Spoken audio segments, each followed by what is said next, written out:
Bismillahirrahmanirrahim. Assalamu alaikum. Second year. I'm Hiba Ijaz and welcome to lecture number 25. हम अपना chapter number 4 that is control structures पढ़ रहे हैं. हम लोगों ने for loop को देख लिया, ठीक है. हम loop के में आ गए थे. loop क्या होती है जिसमें repeatedly आपने एक ही task को execute करवाना होता है, ठीक है. एक ही statement को आपने बार बार execute करवाना है तो उसके ऊपर आप loop लगा देते हैं. तो हमने for loop देख लिया और हम next देख रहे थे कि while loop क्या होती है.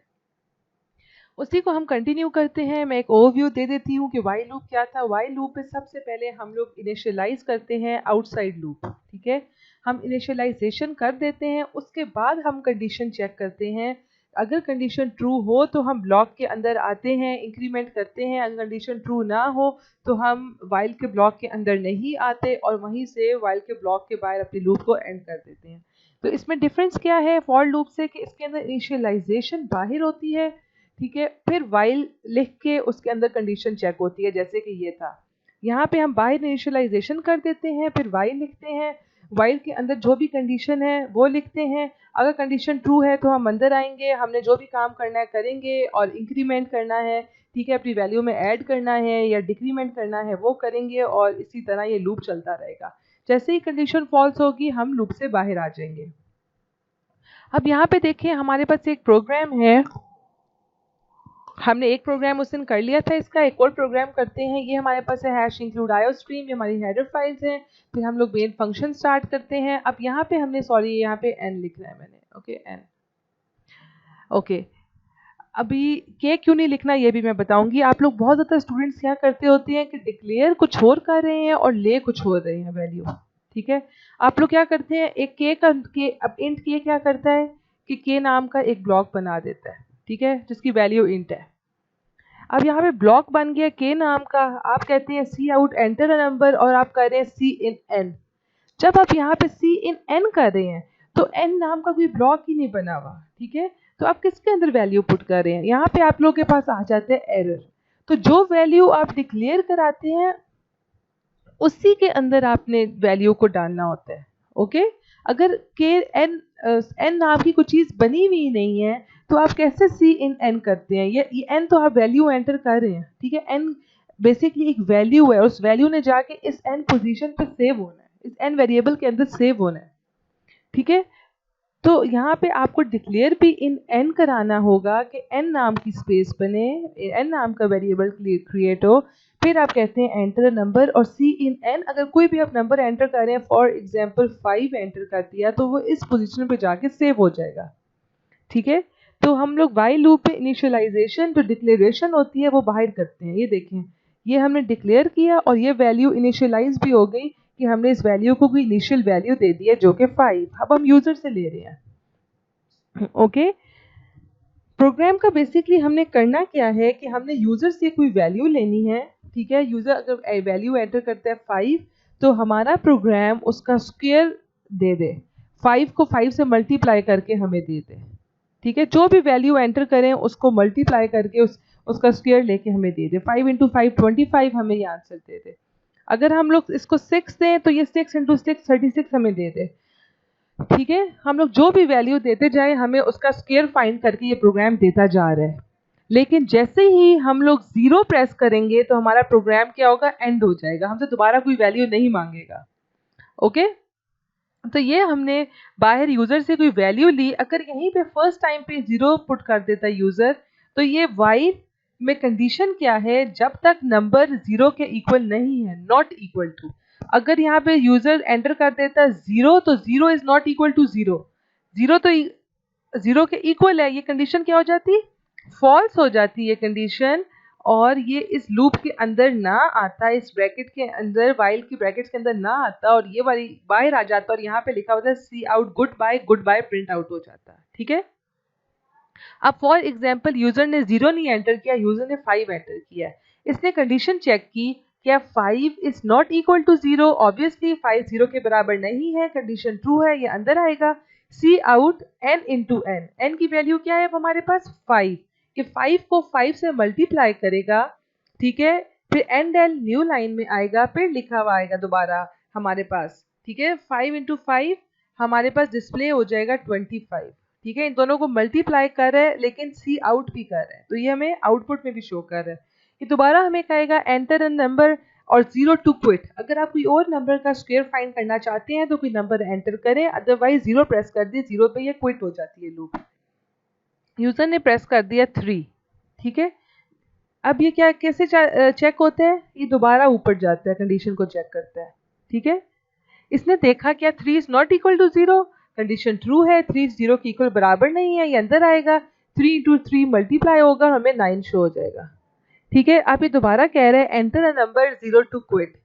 यूजर ने प्रेस कर दिया, यहाँ पे ये हमारे पास आउटपुट में लिखा हुआ आएगा, यूजर ने प्रेस कर दिया 0, 0 प्रेस किया, ये ऊपर गया, इसने कंडीशन देखी 0 is not equal to 0, condition क्या है, फॉल्स है, 0 बराबर है 0 के, तो ये कंडीशन फॉल्स हो गई, ये अंदर नहीं आएगा, ये सारा चीज एग्जीक्यूट नहीं होगी, हमारे पास गुड बाय लिखा हुआ आ जाएगा। ओके, अब इसको हम लोग एग्जीक्यूट करके देखते हैं।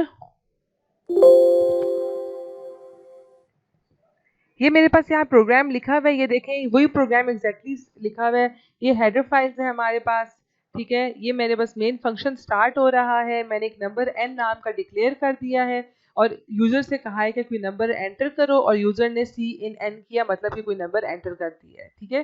सी आउट होता है स्क्रीन के ऊपर डिस्प्ले करने के लिए और सी इन होता है यूजर से कोई वैल्यू लेने के लिए। अब इसने चेक किया कि क्या वो नंबर 0 के इक्वल तो नहीं है, क्योंकि प्रोग्राम ये है कि अगर एक नंबर 0 के इक्वल हो तो उसको लूप के अंदर मत जाओ और एंड हो जाए। उसने चेक किया क्या वो 0 के इक्वल तो नहीं है, अगर 0 के इक्वल नहीं है तो फिर वो उसका स्क्वायर फाइंड करके सी आउट कर देगा, स्क्रीन के ऊपर डिस्प्ले कर देगा, एंड अगेन यूजर से कहेगा कि एक नंबर एंटर करो। अगर आपने कोई और नंबर का स्क्वायर फाइंड नहीं करना तो सिंपली 0 प्रेस कर दे। यूजर ने कोई नंबर एंटर किया, फॉर एग्जांपल कोई और नंबर एंटर किया, 3 एंटर कर दिया, 3 0 के इक्वल नहीं है, दोबारा उसका स्क्वायर फाइंड होगा, यूजर से फिर कहेंगे कि नंबर एंटर करो, यूजर फिर नंबर एंटर करेगा, ठीक है। जैसे ही 0 प्रेस करेगा यहाँ पे कंडीशन फॉल्स हो जाएगी और हमारे पास गुड बाय लिखा हुआ आ जाएगा। एग्जैक्टली वही प्रोग्राम है, इसलिए मैंने इसको जल्दी जल्दी में समझाया है, जो मैं अभी समझा चुकी हूँ। अब देखिए हम किसी नंबर का स्क्वायर फाइंड करना चाहते हैं, फॉर एग्जाम्पल मैं एंटर कर देती हूँ 7 एंटर कर देती हूँ, ये मुझे उसका स्क्वायर फाइंड करके दे रहा है। सी आउट में उसने लिखा हुआ था n इंटू एन, ये देखें सी आउट में लिखा हुआ था n इंटू एन, तो ये जो भी नंबर हम एंटर करेंगे उसको n उसी नंबर से मल्टीप्लाई करेगा और हमें सी आउट कर रहा है, ये 49 डिस्प्ले कर रहा है। दोबारा कह रहा है एंटर अ नंबर, मैं एंटर कर देती हूँ 5, ये 5, एक मिनट, ये 5 इंटू 5 इसको करना चाहिए,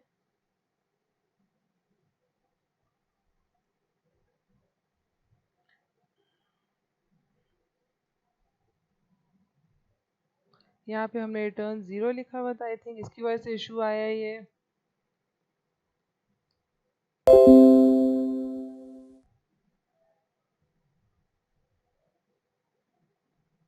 एंटर नंबर 5 एंटर कर दिया, इसने 25 कर दिया, दोबारा इसने कहा एंटर नंबर, मैंने 6 एंटर कर दिया, इसने 36 प्रिंट करके दे दिया, ठीक है। मैं जितने नंबर एंटर करती जाऊंगी ये मुझे उसका स्क्वायर देता जा रहा है। देखें जैसे ही मैं 0 प्रेस करूंगी, ये 0 मैंने एंटर किया, इसने प्रोग्राम को क्विट कर दिया, इस लूप से बाहर निकल आया और यहाँ पे गुड बाय प्रिंट कर दिया। पहले मेरे पास क्या हो रहा था, इधर रिटर्न 0 लिखा हुआ था, इस पॉइंट पे रिटर्न 0 का मतलब है कि इस लूप को एंड कर दो, बट जब ये काम हो गया यहाँ पर वो रिटर्न 0 की स्टेटमेंट में आया, रिटर्न 0 कह रहा है कि ये जो मेन फंक्शन है इसको रिटर्न कर दो 0, ठीक है। जब मेन फंक्शन को कोई चीज़ मिल जाती है, इसको 0 मिल जाता है, इसको 1 मिल जाता है, इसको कोई इंटीजर मिल जाता है, तो ये प्रोग्राम को एंड कर देता है। इसीलिए हम रिटर्न 0 बिल्कुल प्रोग्राम के एंड में लिखते हैं, ताकि जब सारा काम हमारा हो जाए उसके बाद मेन फंक्शन को कुछ रिटर्न किया जाए, ठीक है। तो आई होप आपको ये समझ आ रही होगी। नेक्स्ट हमारे पास वाइल का यही था, नेक्स्ट हम अब मूव करते हैं डू वाइल की तरफ। अब वाइल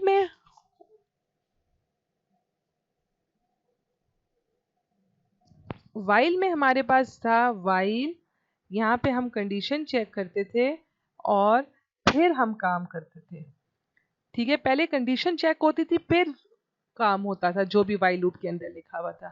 लेकिन डू वाइल क्या है, डू वाइल में पहले एक बार देखिए स्टेटमेंट्स इनसाइड लूप, जो भी स्टेटमेंट्स हैं, जो भी काम है, पहले वो एक बार हो जाता है, ये देखिए स्टेटमेंट इनसाइड लूप, फिर वो कंडीशन को चेक करता है, ठीक है। पहले एक बार सारा काम वो कर देता है, फिर वो यहाँ पे while के आगे कंडीशन लिख के उसको चेक करता है, ओके। फिर वो अगर कंडीशन ट्रू हो तो दोबारा ये जो ऊपर वाला काम एक बार कर चुका है उसको करेगा एंड अगेन कंडीशन चेक करेगा, ठीक है। अगर कंडीशन फॉल्स है तो वो ऊपर नहीं जाएगा, वो नीचे ही आ जाएगा, जो भी आगे उसका काम करना है वो करेगा, ठीक है। तो वाइल और डू वाइल में क्या फर्क है? वाइल में पहले कंडीशन चेक होती है, उसके बाद अंदर काम होता है जो भी लूप के अंदर लिखा हुआ है। लेकिन डू वाइल में एक बार कंडीशन चेक किए बगैर काम हो जाता है, ठीक है, फिर वो कंडीशन चेक करता है। वाइल में एट एनी कॉस्ट एक बार एग्जीक्यूशन जरूर होती है, ठीक है, डू वाइल में।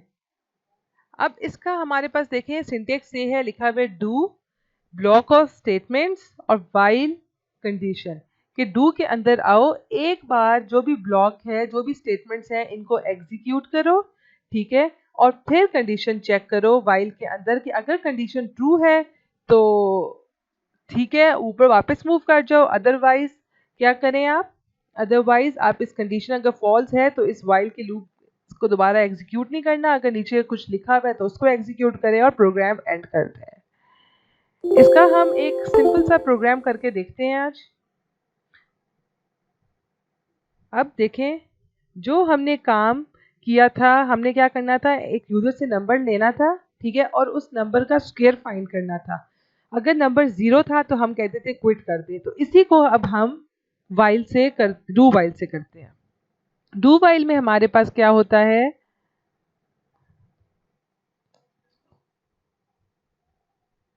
एक बार एग्जीक्यूशन होती है, ठीक है।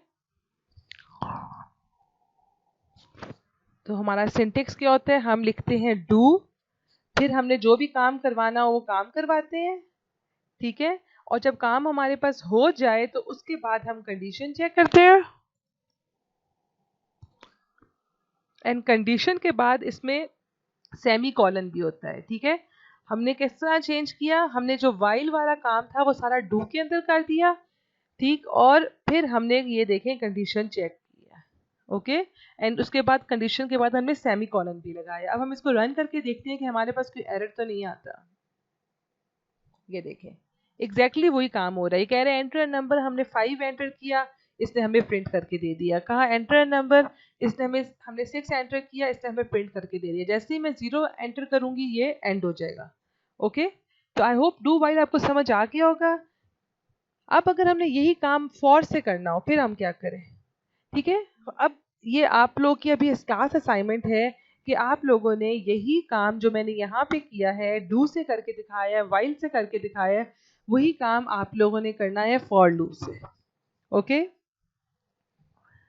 अब आपकी देखें जो बुक है इसके अंदर प्रोग्राम नंबर 13 है, ये कह रहा है कि यूजर से कहें कि कोई 2 नंबर एंटर करे और फिर उसका प्रोडक्ट फाइंड करे, ठीक है। अब हमने एक प्रोग्राम करना है जिसमें हमने यूजर से 2 नंबर लेने हैं और उनका प्रोडक्ट फाइंड करना है। तो देखिए पहले मैंने यूजर से एक नंबर लिया हुआ था सी इन एन, अब मैं यूजर से एक और नंबर ले लेती हूँ, ठीक है। तो मैंने नंबर्स रिपीटेडली लेने हैं, तो इस प्रोग्राम में डू वाइल में हमें पहले लेने की जरूरत नहीं पड़ती क्योंकि इसने एक बार तो करना ही करना था। तो मैं ये जो यहाँ पे स्टेटमेंट थी एंटर अ नंबर, ये मैं इसके अंदर भी लिख सकती हूँ, ठीक है, क्योंकि वाइल में तो ये था ना कि हमें कंडीशन चेक करनी थी, हमें एन की पहले ज़रूरत थी, इसलिए हमने लूप से बाहर ही ले लिया था। आई होप आपको मेरी बात समझ आ रही है। वाइल में हमने सबसे पहले हमारे पास लिखा होता था while n is not equal to 0, तो एन की कोई ना कोई वैल्यू हमारे पास होनी चाहिए थी, ठीक है, इसलिए हम लोग वाइल से बाहर नंबर ले लेते थे। लेकिन डू वाइल में इसने क्या करना है, पहले एक बार काम कर लेना है, फिर कंडीशन को चेक करना है, ठीक है। तो इस डू में अगर हम लोग नंबर यूजर से ले लें तो वाइल तक पहुंचने से पहले पहले हमारे पास एन का नंबर एग्जिस्ट करता होगा, एन की वैल्यू एग्जिस्ट करती होगी, इसलिए हम लोग इसके अंदर भी ले सकते हैं और बाहर भी ले सकते हैं, ठीक है। तो इसको मैं यहाँ से कट करती हूँ। हमने हमारा प्रोग्राम अब हमारे पास ये है कि हमने यूजर से 2 नंबर लेने हैं और उन नंबर का प्रोडक्ट फाइंड करना है यूजिंग डू वाइल लूप। अब एक नंबर को मैं n कह देती हूँ और दूसरे नंबर को मुझे n नहीं कहना, क्योंकि कोई और नंबर है तो वो उसको मैं कह लेती हूँ x। ठीक है, कोई भी हम नाम देख सकते हैं। हमने यहाँ पे यूजर से n लिया, अब दूसरा नंबर भी लेना है हमने, तो इसको हम लोग x कह लेते हैं। ठीक है, अब हमने क्या करना है, इसका प्रोडक्ट फाइंड करना है, जो भी इन दोनों को मल्टीप्लाई करना है। तो n को मल्टीप्लाई करूंगी मैं x से, क्योंकि फर्स्ट नंबर n है, दूसरा नंबर x है, इन दोनों को मल्टीप्लाई हमने करना है और c आउट में शो कर देना है। ओके, फिर यूजर से हमने पूछना है कि क्या वो कंटिन्यू करना चाहता है या नहीं। यहाँ पे हम यूजर से पूछ लेते हैं कि do you want to continue, press.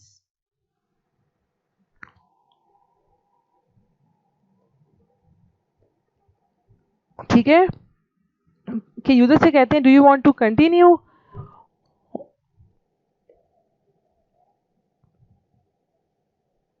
Y press करो अगर आप कंटिन्यू करना चाहते हैं, N प्रेस करो अगर कंटिन्यू करना नहीं चाहते। अब यूजर कुछ भी करेक्टर एंटर करेगा, या Y एंटर करेगा या वो X एंटर करेगा। अब मैंने यूजर से करेक्टर ले रही हूँ यहाँ पे, तो इसको डिक्लेयर कराना भी जरूरी है। ये देखिए मैंने करेक्टर को डिक्लेयर करा दिया कि जो भी यूजर एंटर करेगा वो जाके इस CH में सेव होगा। ठीक है, अब हमने चेक करना है कि ये CH अगर यस है, अगर Y है, तो फिर क्या हो, लूप दोबारा रन हो। लेकिन जैसे ही यूजर n प्रेस कर दे ये लूप एंड हो जाए और हमारे पास ये दोबारा ये एग्जीक्यूशन ना हो। ठीक है, तो इसको हम कंपाइल करते हैं, रन करते हैं। एंटर नंबर, उसका प्रोडक्ट फाइंड होना है, एक और नंबर एंटर करें 6, उसका प्रोडक्ट फाइंड होगा। अब यूजर कह रहे हैं कि आप कंटिन्यू करना चाहती हैं, मैं कहती हूँ नहीं करना चाहती, तो मैं n प्रेस कर दूंगी क्योंकि n फॉर नो। तो इसलिए प्रोग्राम एंड हो गया और गुड बाय आ गया। अगर आपको समझ नहीं आया कुछ तो आप मुझसे पूछें please. And thank you so much. अल्लाह हाफिज़, आज के लिए इतना ही।